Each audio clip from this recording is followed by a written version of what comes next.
Голосу Русину Подкарпаття. Тут, хто позорно прочитав історію края, розуміє, що в 19 сторіччю спасли наш народ від асиміляції прості сільські священники. Це чиста правда. Карпато-Русино не мали своєї аристократії, тому й не було тої національної еліти, котра могла б застати за простого челядника. Через це місію народних заступників взяли на себе Духнович, Павлович, Ставровський Попраду, Метрак, Фенцик, Сівай та другі душпастері. У нинішній час церква також грає мало не ключову роль у життєві русина, котрої в конфесії умбо не був. Тому, яким є священник, дуже важно. Слухачам ЛМФМ представляємо порядного пароха, настоятеля Голубинської греко-католицької церкви Успіння Пресвятої Богородиці, отця Івана Козаря.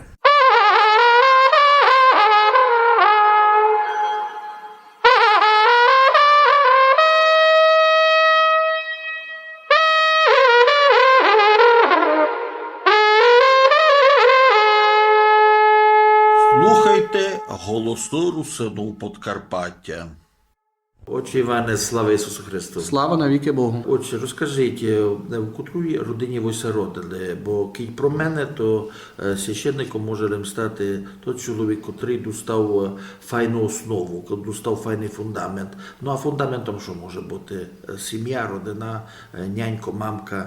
Розкажіть дещо про себе. Родився у нашому мальовничому селі Павлово на Свалявщині у простій селянській родині. І мамка і нянько, можна сказати, дали мені такий перший поштовх, але найбільше тому завдячую своїм бабкам, дідикам, бо пам'ятаю, коли був ще малий, то мій дідик із сторони нянька, то дуже був набожний чоловік. Я фурт позирав, як він читав якісь книжки. Отче Іване, набожний, читав книжки релігійні, а й більше того, по суті, на той час їх було немного. І ще, що в церкву ходив, по чому ще, це чувствувалося так у поведінці, мораль така висока, що дитино, все гріх робити, ти веди себе так. Розкажіть, маленько, це дуже інтересно. Ну, то було із того, що я почав позирати, що дідик все молить. Він вечором читає книжки, молиться, ранося молиться, до церкви йде, каже, мені може, бо то зо мною пішов і пару разів не брав, хоча я був малий, я ще ніч не розумів. І мені то було якось так, може, і інтересно, і чудно, але то якось мене так заінтригувало, так не затягло, що я почав чим раз то більше тим перейматися. І вже, можна сказати, із самого дитинства я собі постановив, що я хочу бути священником. Як діти, у них релігія як бавка маленько, ні? От молиться там богонькове, там стає, щось молиться так наївно, а от віра, що от дійсно за мною стоїть вища сила. В маленьким, коли ви це так почувствували? З самого мого дитинства, тому що щось роблю, каже дідик, то не слобно робити, то роблю, то мусиш робити, так мусиш так робити, а мусиш, не можеш так лячи, бо ся не помолив, тому що мусиш Богу подякувати за нинішній день, що ти дав, а рано встанеш, та мусиш Бога просити, бо ти дав низьке, що ти треба, а що нам діти треба, молим чекали якісь подарки. І то кажу, коли особливо то було, коли ми доходили до тих свят, таких різдвяних, тих рождественських, новорічних свят, і в нас все так було, що ми чекали Миколая. І пам'ятаю, що раз було так малим був, а просив подарки, і чув когось в облу ковтать так, і чув голос: Іванко, це знаєшся молити. Я не впознав, кого то Богу, а я то так затямив до низька, що, і кажу, знався молити, а молися фурта, кажу, молюся. Там Миколай тобі щось принесе. І то мене так. Молодець. І кого був тут, до кого говорив за облаком? Я так до днешнього дня не знав, кого то був, але мені се вірить, що був дідик, але не знав. До сценарію його точно був. То я то так затямив, і то до низька собі так помню, і так десь своїх дітей старався в тому тепер дусі так само воспитувати, щоб вони десь то вірили, не так то вірять по-дитячому, і я все, коли них позирав, то все ся вертав у саму своє дитинство. Ну вже за облаком сте говорили, що? Ще не було, думав, що попробував то зробити. Дуже інтересно. А священником, коли сте вирішили, що от я точно буду священником, тому що це вибор теж тяжкий. Ну і в якому віці це було, і з чим пов'язано? Ну, будьте то було з дитинства самого, і потім ми перебрали вже жити там у Павло, друге село, бо там ми спочатку жили на Ізворі, бо Павлові батьки строїли новий дом. І коли ми се перебрали вже у Павлово, я вже мав 6 років. І туди я почав нараз, що я буду священником, мені се то любить, і мені се то любить, як то співають. І ще пам'ятаю, малим був, ставав собі так на коліна, а зробив собі такий малий собі куточок, там собі наклав ікону, там я фурт молив. І молився, читав Біблію, і чим більше тим інтересував. І вже школа мене в тому потім формувала, і вже ті люди, які на тій моїй дорозі, на моєму путьовися трафляли, ними утверджували мене фурт у тому, як казати, не виборі, але то є, як в нас кажуть, покликання. Тому що бути священником це все опирає на слова Євангелія Ісуса, що не ви мене вибрали, а я вас вибрав. Я є той, який я вас покликав, і то є дуже важливо. От коли ви ще вчили у школі, ходили сте в церкву, був якийсь священник, якого ви назвали своїм духовним отцем? У 1998 році у моєму рідному селі, у Павлові, тодішній священник, отець Георгій Хваста, почав відроджувати греко-католицьке життя на наших теренах, почав зводити церкву. Практично, пам'ятаю, в червні 98-го року було закладено хрест, посвячено і місто для будівництва майбутньої церкви на місці старого єврейського будинку і того старого дома. І я був присутній на тому дійстві, бо то було таке дуже, як казати, волнительне чувство для мене, тому що в тому селі, де я родив, та церкви не було. Але за переказом старожилів, колись давно десь була там церква, напевно, на вказаному місці, але церкви там не було, була лише маленька капличка, але поряд з ним був такий історичний хрест, який був тесаний із каменя, і була стара липа, то дерево так пам'ятаю, тому що дерево якоїсь десь 500-річної давності, і воно десь так було нас, там діти все притягло, бо там ізміся коло хреста збирали фурт, ізміся бавили, і пам'ятаю, ще малим ходив туди, колись молили у часі Великого посту. А в 98-му році отець Георгій Хваста, цей священник греко-католицький, почав там зводити церкву, і в 2000 році на самий 9-й четвер, як кажуть у нас в народі, або по церковному День Пресвятої Євхаристії, то є тіла і крові Господньої, було посвячення новозбудованої церкви, то було 29-го, так пам'ятаю, як низ, то було 29 червня 2000 року. І перший раз туди я на свої очі увидів єпископа нашої Мукачівської греко-католицької єпархії Йоанна Семедія. А ми до того так дуже готовили, так дуже щемітельно, тому що діти отець Георгій нас забрав, а проводив з нами фурт репетиції, бо давав нам вірші. Ми се вчили то вірші, щось зустрічали ми єпископа. Я так все собі позирав, думаю, інтересно, як то єпископ позирує, який то він є. І пам'ятаю, такий прийшов вже дідик, тому вже не молодий, такий не невеликого росту чоловік, але дуже такий смиренний і дуже набожний. І то десь так ся в мені закарбувало, в моєму так ся в серцю зобстало до днешнього дня. То собі пригадувати ту можливість. А потім ми почали, вже коли церква була посвячена, то практично кожного тижня ми мали такі зустрічі, тому що священник нас місцевий збирав, ми збирали на катехізм, то є Слово Боже, де нам уяснював ті заповіді церковні, Святое Письмо, ми поглиблювали, мали такі... Теологічна школа. І воно щось так було, тому що мали ми катехізацію, кажуть нас, то де нам пояснювалися коротко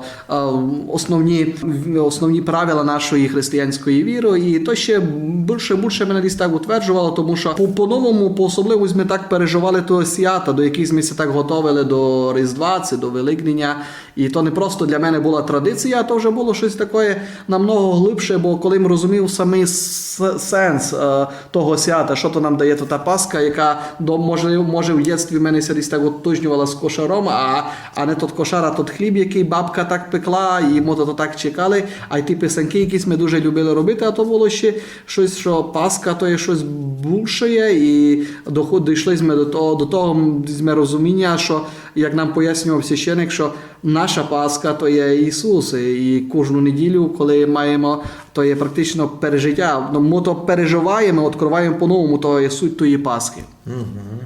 А далі ви се вчили в Ужгородській академії імені Теодора Ромжі, так? У мене таке якраз відання. Розкажіть мало за самого Теодора Ромжу, тому що мені се видить для широкого такого слухача, але МФМ буде інтересно чути якраз за цього нашого дійсно мученика. У 2003 році, то є по закінчення середньої школи, я поступив на навчання до Ужгородської греко-католицької духовної семінарії, академії імені Теодора Ромжі, так ще се називала, тому що практично того року було беатифіковано святішим отцем папом Іваном Павлом II, вже тепер святим папом Теодора Ромжу. Хто такий Теодор Ромжа? Я вже про нього почав узнавати, коли ми готуємося практично до семінарії, що то є наш єпископ, мученик, який був убитий тодішню систему радянську, комуністичну, через те, що не зрікся своєї віри. Став єпископом у такому дуже молодому віці, мавши 34 роки, коли був висічений єпископа, тому що у травні місяці 1943 року раптово умирає тодішній єпископ Мукачівської єпархії Олександр Стойка. Єпархія, престол єпископа Мукачівського стає вакантним. Практично цілий рік єпархія управляється єпископом Миколом Дудашом, який був адміністратором тої єпархії, а вже через рік апостольська столиця Рим іменує нам молодого спіритуала, тобто спіритуал – це духівник у семінарії, який проводить таку формуючу бесіду, має фурт із студентами, з семінаристами, більше дбає за їхню духовність. І Теодор Ромжа був іменований на єпископа Мукачівської єпархії. Ну, я собі так пам'ятаю, десь пригадував, що мене десь так десь зацепило, кажучи. То було червень місяць 2003 року. Я перший раз був присутній на такому великому дійстві, коли в Ужгороді на території Ужгородського замку, там, де була церква, в якій було у 1646 році закладено Ужгородська унія, там відбулася велика подія перенесення мощей блаженного Теодора Ромжі. Тому що коли він був убитий у жовтні місяцю 47 році, то був похоронений у крипті Ужгородського Хрестово-Звиженського кафедрального собору. Але потім, коли наша церква була заборонена, стався такий момент, що практично майже через 40 років, коли через великі зусилля було нам вернуто до собору, то коли прийшли до крипту, де було похоронення Теодора Ромжі, то ніша, де були його тлінні останки, вона оказалася пуста, тому що якимось чином його останки переклали у другу нішу. Много вже тодішніх священників, які то тямили, де його хоронили, думали, що його останки були втрачені, але потім дали ексгумацію і на експертизу до Мадярщини ті останки, і то виявило, що то були останки покійного єпископа Теодора Ромжі, тому що в останках знайшли залишки отрову курари, яким був убитий єпископ-мученик. Тот атентат сам, який стався, то було на неділю Христа Царя, де єпископ посвячував оновлений храм у Мукачівському районі в одному з сіл. І потім він там ще б став 2 дні ночувати у місцевого священника у Лохові, а потім вертав уже додому в Ужгород на його карету, де він сидів, та сиділи там студенти. Був скоєний напад, був дуже поранений єпископ, але лишився живий. Тому туди ті, які напали на нього, взяли желізні прути і почали його добивати, але йшла поштова машина, і вони се напудили і лишили єпископа там у ярку, а самі повтікали. Єпископ був доправлений до Мукачівської городської больниці і йшов на поправку, але потім, як говорять вже тепер спогаду, як то описує отець Ласло Пушкаш, великий такий дослідник нашої історії нашої церкви, що була заслана із спеціально органами КДБ, заслана медсестра на ім'я Одарка якась, яка була тоді ж директором Мукачівської обласної больниці Бергманом, була прийнята на роботу дуже в короткий час. і вона ввела єпископу отрову Кураре, що він 1 листопада 1947 році умер. Але то ця звістка про його смерть, вона десь сколихнула в той час не тільки наш народ, але й що ще гірше було то, що практично 4 листопада 47 року був похорон єпископа, то практично всі транспорт залізничний в той час, автобусний, він був перекритий в сторону Ужгорода, щоб тодішня система, вона ся бояла, щоб не було великого скупчення людей там, тому що, розуміли, то був великий резонанс, коли молодий 37-річний єпископ раптово нагло вмер, і всі розуміли, що то було не просто смерть з нещасного случаю, а то було вбивство. Пізніше дійсно саме головне, що як не пробували тутошні НКВД спрятати всі кінці, кажуть, у воду. Пізніше сам Павел Судоплатов, який ту операцію розробляв, у своїх мемуарах спомнив за цей страшний трафунок. І дійсно убитий був молодий чоловік. І виділося, що вже церква се не обновить. Нам бо всім під Богом ходимо, і дійсно пройшли роки, і церква возродилася, і слава Богу. Ви училися у академії. Це мали там деяких учителів, котрі ви любили мало більше, як других. Ну, все є таке, що когось миліший з учителів, так як учителю миліший когось з школашів. От цього люблю, майбільше, хочу, не хочу, або цього люблю більше, як других. Це було у вас? Ну, я думаю, у кожного то є, і кажуть, не дуже люблю тих учителів, котрі дуже тяжко йдуть предмету, ні? Але буває так. Ну, я якось так з дитинства так інтересував історією, і вчителі, які десь учили нас історію, вони десь так, я все до них так по-особливому так відносив. І були ті вчителі, які не просто вчили нас історію, а десь прививали нам любов через ту історію до своєї традиції, до свого краю, до своєї церкви і до того багатства, яке ми маємо. Тут хочу вспомнити блаженної пам'яті вже покійного нині отця Даниїла Бендаса. Це є такий великий дослідник історик, я б повів, церковний нашого краю, такий дуже ревний послідовник свого покійного батька, отця Степана Бендаса, який зробив титанічну, я б повів, працю, тому що зібрав дуже великий архів і тих всіх відомостей даних про нашу єпархію, про нашу церкву, і як нам, помню, розказував отець Даниїл, що каже, нянько фурт плакав, коли приходив, бо, каже, він брав собі, він робив у канцелярії єпархії, брав такі старі документи ще до ліквідації нашої греко-католицької церкви тут у нас, то, каже, він то брав, остадив собі цілий віз книжками тими загружував, потім одвожував там, де вони жили, а потім то перебирав, переписував, що треба, а потім обратно одвожував на єпархіальне управління. І, каже, коли прийшла радянська власть сюди до нас, до нашого краю, то, каже, ті всі органи безпеки, вони, каже, кадебісти, вони просто, ті всі архіви безцінні, каже, ті документ 100-літньої, 200-літньої давності, вони просто то виносили в дворі кафедрального собору Хрестово-Воздвиженського в Ужгороді, і то все палили, і що, каже, йомуся серце розривало, коли він то відів. Так на нього то десь, каже, він то фур так споминав, плакав. Но ту працю, яку зробив отець Степан, а пізніше продовжив отець Даниїл, ми не можемо тепер то оцінити.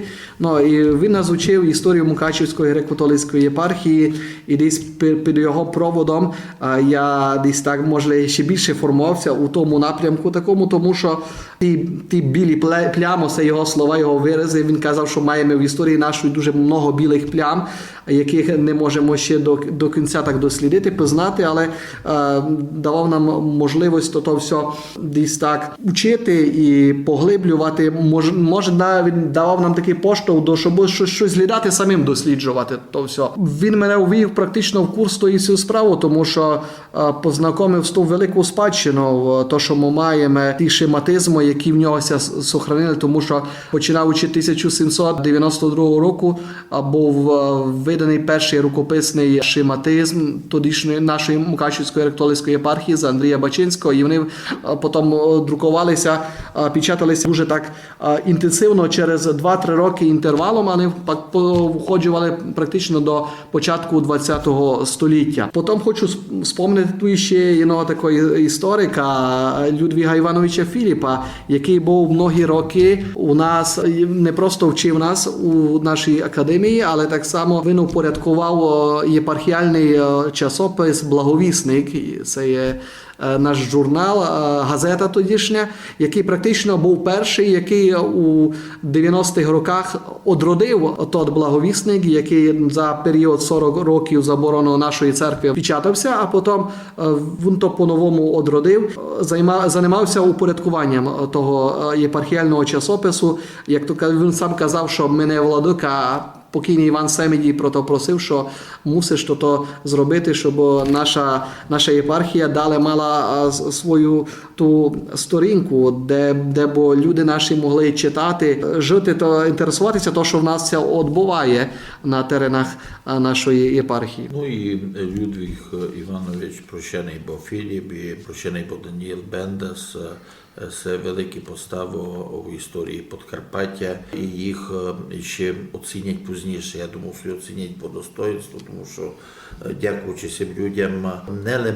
появилося много їхніх робот, а появилися і роботи других людей, які вони допомагали. В тому числі, що було написано, дякуючи якраз їх підпорі Філіпу, як перше у минулому працівникові чи роботникові фондів Закарпатського краєзнавчого музею, до і Даніїлові Бендасові, архів якого домашній був дуже-дуже великий. В другій половині 2000-х років, то десь 2006-2007 рік, почав чим більше тимся інтересувати історією не просто нашої церкви, але конкретно історію свого села, демся родив, історію свого такого краю, свого району. І перше десь так мені попало, коли пам'ятаю, це була книжка нашого історика Михайла Лучкая, і там я десь читаю, готуємося до лекції, і я десь там увидів, що там були зноска, де много населених пунктів, тих сіл і міст, були там про них така інформація, може курта, але перше я зустрів, що про своє село, що перше вноситься там десь у писемних джерелах це споминать 1444 року. І то мене десь так заінтересувало, так не заохотило, думав, хотів би ще більше знати, раз таке село є давньоє, староє про своє село, але не маємо більшої бази і не маємо, думав, до кого бися мені обратити. Ну, то думав, перше почну я до тих найближчих істориків, які є до мене близько, то був Людвіг Іванович Філіп, а він той час, як його підмітили, робив якраз у музеєві і мав доступ більш такий ширший до тих відомостей. Ну, та й почав ми допомагати тому напряму.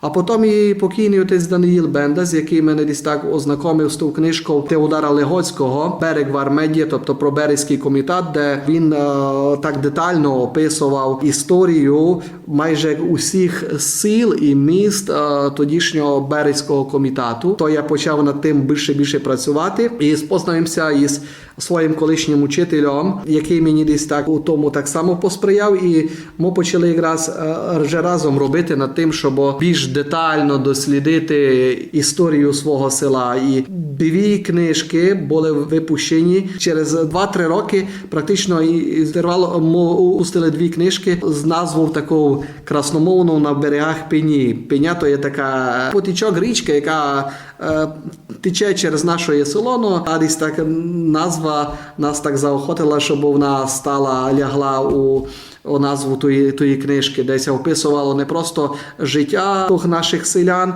але описувалися їхні традиції, десь ми описували ті всі загадки, історичні відомості про ті наші села. Зокрема, найбільше ми торкали так само духовного життя, бо духовність одігравала чи майже не основну роль у формуванні нашого народу, хоча то просто ідентичності.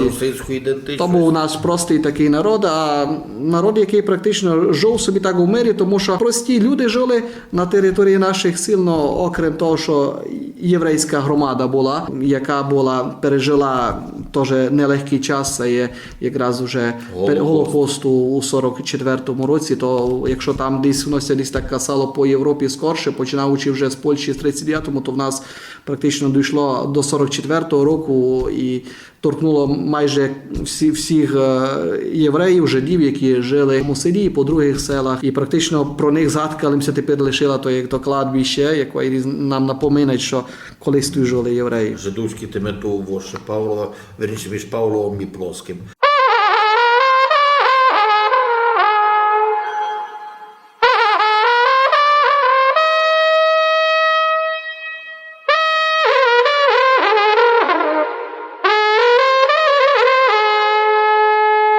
Слухайте голосну русину Подкарпаття.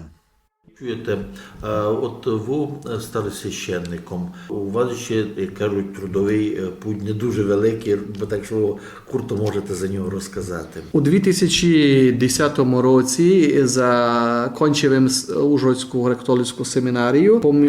3 грудня 2011 року я був висвячений на священника єпископом знаним, одним з таких великих будівничих строїтелів нашої єпархії, будителів блаженної пам'яті вже нині покійного єпископа Мілана Шашика.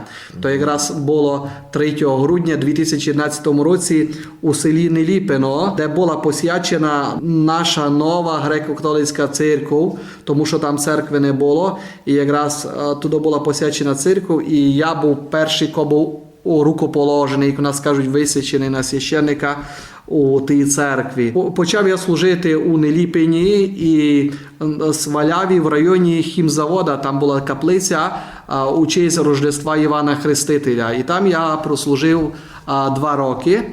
Потім пізніше, у 2014 році, я був переведений до села Голубинного, село Сусково та село Нове Село. Це Ірвінсдорф, то є присілок села Сускова, яке було населено переважно колишніми швабами, німцями. І вони ще десь так сохранили ту свою ідентичність до теперішнього дня, не позираючи на те, що пережили теж так само нелегкий час, коли майже більшість їх було уселено до Сибірю у 50-х роках і мали свою церкву святого Венделіна, що пізніше так десь тим інтересував, тому що там у тому новому селі мені ся вдало, там щось ми построїли за час, коли я там був, церкву у честь Христа Царя. Чому Христа Царя? То є у нас у католицькій церкві свято, яке все ся празднує остання неділя місяця жовтня, але тому, що Христа Царя, тому що та церква, яка в них там була, стара Римо-католицька, на тому місці, де була зведена нова, то вона мала свято святого Венделіна. А воно десь, як казали там ті старші старожителі, що воно десь, так каже, празднувало в кінці октября, в кінці жовтня. Ну і каже, хотіли б ми, бо у нас був праздник іменно десь в такий час, ну, але церква не дуже почитається того Венделіна, то було, бо то більше є західної традиції, було так рішено, що хочемо зробити, щоб свято було на честь Христа Царя. Ну, а потім, з 2022 року, я став обслуговувати ще село Яківське, маленьке село, недалеко від мого рідного села, ну, і тепер служу у селі Голубинному. Які, по суті, культурологічні такі дійства, які проводилися от якраз на території всіх сіл, котрі ви перерахували, ви взяли участь? Чому звідав? Бо Темлю 265 років, Тарковича, це 5 років тому, 270 було. Ну і великої такої дійство ви організували, коли приїжджали якраз із Пряшівської єпархії, зійшлися були наші священники, та участі помічного єпископа Ніла. Ну і дійство було такої насиченої, виступав Володимир Фенич, якраз такий знаток історії церкви, кандидат історичних наук, бувший декан Ужгородського історичного факультету Ужгородського університету. Ну і дійсно все з'явилося. Що ще таке проводило? Дійсно, 5 років тому мали ми таке переживання такої особливої, тому що пасіка, це може такої не дуже примітної, невеличке село, а якраз туди завжди служив у селі Сусково, а то практично від Сускова розділяє ці дві села Сусково і Пасіка, ріка Латориця. Ну. І перейти через другий берег, і практично оказуєш вже на березі селі Пасіка. І що мене десь Пасіка в той час так ще заінтригувала, коли їм, досліджуючи історію, виявив, що з того маленького села уйшов такий великий чоловік, як Григорій Таркович, який се там уродив 21 новембра 1754 року. Родився у Пасіці, достав велику освіту, тому що вчився у Відньові, потім був професором у Мукачеві, і коли став священником, то був парохом у Гайду-Дорозі, потім був у Ужгороді, досліджував слов'янські книжки, був цензором навіть у Будині. Ну, але чим такий примітний Таркович, та є то, що став він першим єпископом новоствореної Пряшівської греко-католицької єпархії у 1818 році. Тому що знаємо, що територія нашої Мукачівської єпархії теперішньої, вона кардинально відрізняла від території, яка була на той час, за час єпископа Тарковича, тому що вона була намного більша територія, і вона стала тим, яка породила другі єпархії, які вже пізніше переросли у церковні єдиниці як митрополії. А митрополія то є яка одиниця церковна адміністративна, яка об'єднує собі вже декілька єпархій. Ну, і коли після смерти великого єпископа Мукачівської єпархії Андрея Бачинського в 1809 році була, значить, єпархія з часом почала ділитися, що ще за його життя не було. І то можна казати, що, власне, перша, то якась оділила територія, то були якраз 192 парафії западних таких комітату, які одійшли у Пряшівську єпархію в 1818 році, яка в 2008 році вже була за папу Бенедикта XVI утворена у Пряшівську митрополію, що практично є тепер словацькою греко-католицьку церквою. Дуже інтересно. Слухайте, отче Іване, а чому називають от якраз Подкарпатську або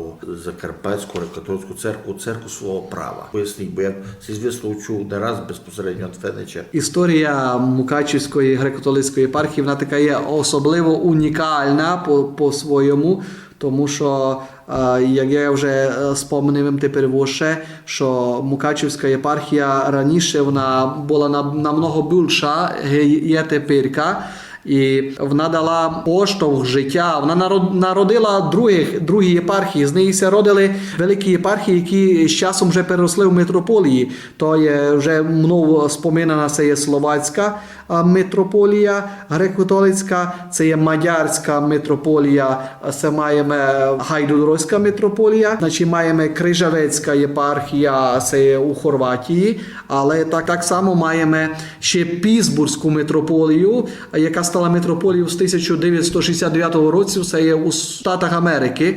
І та Пітсбурзька митрополія, вона так само поділяється на три єпархії: єпархія Пасайк, єпархія Парма та єпархія Фенікс. Як говорять наші історики, що Мукачівська єпархія, вона бере початок християнства ще намного скорше, чим було в Києві. Це є лінія Кирила Мефодія. А 863 рік. Які проходили, йшли в Моравію, і є таке передання, ну не достовірно, не доказано, але є передання, говорять, що вони якийсь час тут жили в нас на теренах нашого Подкарпаття, нашої землі, нашої території. Коли наша єпархія Мукачівська, мав на увазі греко-католицька, офіційно була канонізована за Папу Римського, то 19 сентября 1771 року Папу Римського Клемента XIV того спеціально було, то вона разом із тими територіями вона перейняла таку особливість свою, тому що зберігався такий особливий спів. На дуже довгий час була практично у владі залежність Ерського архієпископства і дуже ся довго боролася за свою самостоятельність, і то ся вдало було убороти за єпископа великого Андрея Бачинського, коли наша єпархія стала самостоятельною, і потім, як я казав, вона народила другі єпархії, і вона вважається матір'ю цих вище перерахованих єпархій. А суї юріс, то є латинський вислов, що означає так достеменно свого права, тобто, що єпархія напряму вона підчиняється апостольській столиці, Римським апостольським престолом, і напряму Римський апостольський престол іменує правлячих єпископів для нашої цієї єпархії. Угу. Ну, і з чим чув такий теж вислов, що от у Ватикані називають церкву Подкарпатську Русинську церкву. Це теж правда? Це є правда, тому що, як я казав, митрополія, яка існує у Сполучених Штатах в Америці, Пітсбурзька митрополія, то вона напряму себе так і називає Русинська греко-католицька церква, а Мукачівська греко-католицька єпархія, вона є матір'ю, яка, можна сказати, народила ту Пітсбурзьку нашу митрополію, і тому апостольська столиця, вона десь так і розрізняє Українська греко-католицька церква і Русинська греко-католицька церква. Дуже інтересно. Наші люди тут фактично все рідко, мало хто знає, і це буде дуже інтересно для других якраз чути. Ще є календар. От в цьому році зробили такий смілий дуже ход, перейшли на календар григоріанський, так? Но розкажіть, як він приживеться. Дуже інтересно, тому що все-таки все нове, воно маленько тяжкое. Історія укаже, на кілько воно буде добре. Я думаю, що і добре буде, бо ніч це не робить, щоб воно було добре. Ну, або розкажіть маленько за це. З сентября місяця 2023 року ціла наша єпархія перейшла повністю на григоріанський календар.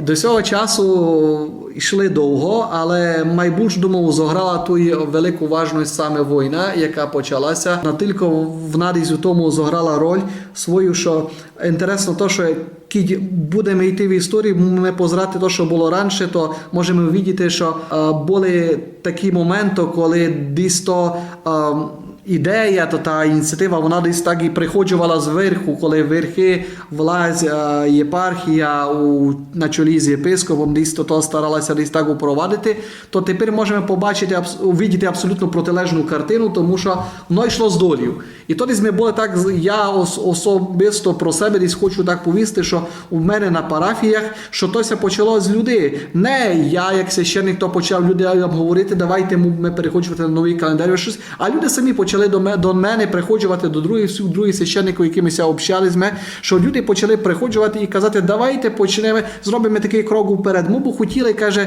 щоб ми празднували то Рождество так, як ціла Європа, бо тому що много наших, особливо тут Закарпаття, вони живуть практично в западному світі, у Європі, і там переживають то свята по григоріанському календареві. Люди почали то вимагати, требувати від нас, а ми почали то доносити до нашого єпископа, що наш народ хотів би змін, і хотів би, і таке питання дуже таке було чувствительне, тому що єпископ нараз позрав на те, щоб в першу чергу, щоб мали ми десь такий, можливо, може і минулий такий досвід, який був при єпископу Антонію Папові 100 років тому назад, і так до того ми шепетильно підносилися. Люди самі починали, давайте проголосуємо, давайте збори, і почали проводити ті збори. Майже кожне село проводило окремо збору, де було то голосування. І майже по всіх селах 95% чи городах почали голосувати, що повністю переходимо на григоріанський календар.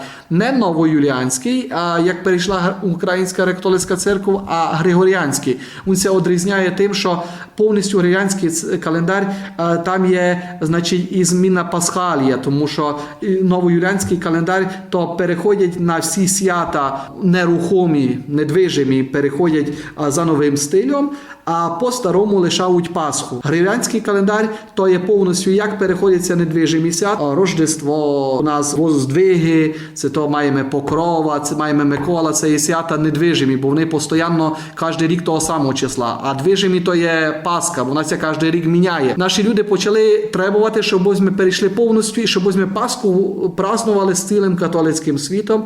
Тоді, коли ми провели голосування, то ми були такі дуже так приємно удивлені, тому що зачудовані, бо ми увиділи, що майже всі люди хочуть. І хочу повісти, що 95% нашої єпархії перейшло на григоріанський календар, лишилося там десь 5%, то там пару сил десь на Міжгірщині, ще там десь на Тячівщині, там на Мукачівщині, но село чи як, що ще пару років ще хотіли лишитися на старому календарі.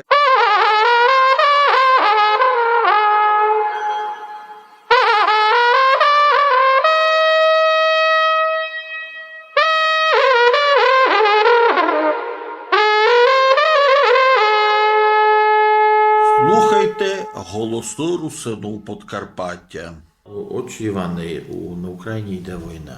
Дійсно страшна війна, якої в межах страшніша за Другу світову. У священних привозять тіла наших хлопців, чоловіків, які загибли на сьогодні. Як ви це переживаєте? Все-таки то кожна смерть це забере кусочок нашої душі. Вашої, я думаю, свою тим більше. І не тяжко повісти про це. No jedno такое може із найболючих, тому що я, як священник, стикаємося з різним, всякими сферами людського життя, починаючи від народження, коли се вродить та дитинка, коли починаємо її хрестити, і стаємо свідками, коли вона десь зростає у вірі, ладемо її так до першого причастя, потім до подружнього життя супружеського. Так само розуміємо, що смерть вона є десь необ'ємною частиною нашого життя. І єдно діло говорити про смерть, коли десь люди вмирають, які прожили життя, але то взагалі по-другому позераш, коли ти видиш смерть молодої людини.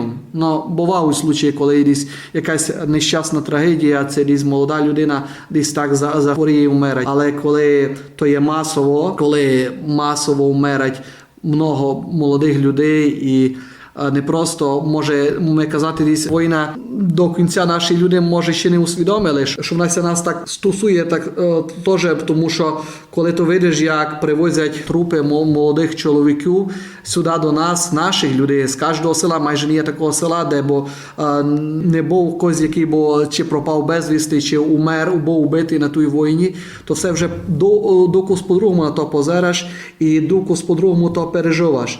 І за ці 3 роки цієї війни, на превеликий жаль, смерть вона десь стає таким, що може входить такий у ритм нашого того сьогодення. Около 20 чоловік, думав, у нас тут на Свалявщині, може більше, точно не можу повісти, але ми похоронили. І то самі молоді хлопці, коли то є присутні на тому похороні, як священник, коли то видиш ту збідованому горем, ту жону, коли то видиш тих дітей, які втратили свого, той, який їх кормив, свого отця, свого нянька, і які там стоять на тому похороні. І що можеш повісти тим дітям, цитую, убитим горем, жоні, що? Я думав, що тут є якраз той такий момент, коли церква грає одну із таких таких головніших ролей, тому що церква, яка не може, не просто каже кріпися, але церква, яка дає підпору, що ми є з тобою, і церква є та, яка дає надію, тому що ми даємо надію. Що твій нянько чи твій чоловік не просто герой, бо не кожен зробить те, що зробив він, піде на смерть. Ні, не кожен піде на смерть. Молодий чоловік, який має тільки планів, який хоче жити, який хоче бути своєю сім'єю, який хоче бачити, як його діти ростуть, як хоче їм допомагати ставати на ноги, то видиш, що він умер. Чому умер? Його вбили. А вбили його, тому що віддав своє найдорожче, дав своє життя. Заради своїх дітей, заради своєї жони. І тут видиш велике геройство. Я якраз так собі теж і думав, що без церкви людям було намного тяжче переживати це горе. Навіть за підтримки родини, за підтримки близьких. Но коли є підтримка церкви, коли чоловік може вернутися до Бога, коли він може поговорити з священником, мені це видить стає легше. Що б ви пожадали Карпато-Русинам, нашим землякам, своїм вірянам? Ну, знаходимося тепер в такому файному часі Рождественського посту. Ну, і я все кажу, то такий є, для мене особисто такий є радісний період, тому що це є час очікування, ми щось чекаємо. І перше, що ще чекаємо, то з дитинства, то перше свято, яке нас супроводжує в цьому часі, це є свято Миколая. Всі чекаємо Миколая, не лише діти, але чекаємо і взрослі, так по-дитячому його, по-дитячі його так переживаємо особливо, а потім чекаємо Рождество, і коли маємо можливість всі зібратися за тому рождественським столом. І навіть наші люди, многі є в світі через цю війну і не можуть прийти, але вони так єднають духовно, чи стараються наші жони прийти з дітьми за границю до своїх чоловіків, щоб ту рождественську вечерю розділити разом, в'єнно, за одним столом. То хочу пожелати, щоб це Рождество, до якогось так наближаємося, щоб то пережиття, щоб ми за тим столом найбільше помнили, що кажуть, бо ми не забували, чиє день народження ми празднуємо. Бо деколи так є, що ми празднуємо день народження, а не знаємо чиє. Що то є того Христа, нашого Спасителя, нашого Месію. Здоров'я та й всіх благ. Мир вашому дому. Це дійсно тепер звучить так, що хочеться от іменно, що ну вже не пусті слова, а щось таке, як сакральне, як кредо. Чомусь ти пожидали русинам світа, тож наші брати за границю. І дійсно праздник уже сисі. Чому мені так приємно, він якоюсь мірі об'єднав нас. Так само хочу пожелати всім нам, що стрітися один з другим. Бо ми знаходжували час поговорити один з другим. Ну і ще одним слухачам ЛМФМ. От якраз тим, котрі чують ці наші слова, чують ваші слова, що ви сте повіли. Щасливих радісних свят, ну і щасливого Рождества. Щасливого Керечуна, тому що половина наших, от якраз Різдво, Керечун – це слова синоніму. Дякую, отче Іване. Дякую вам. Дякую вам.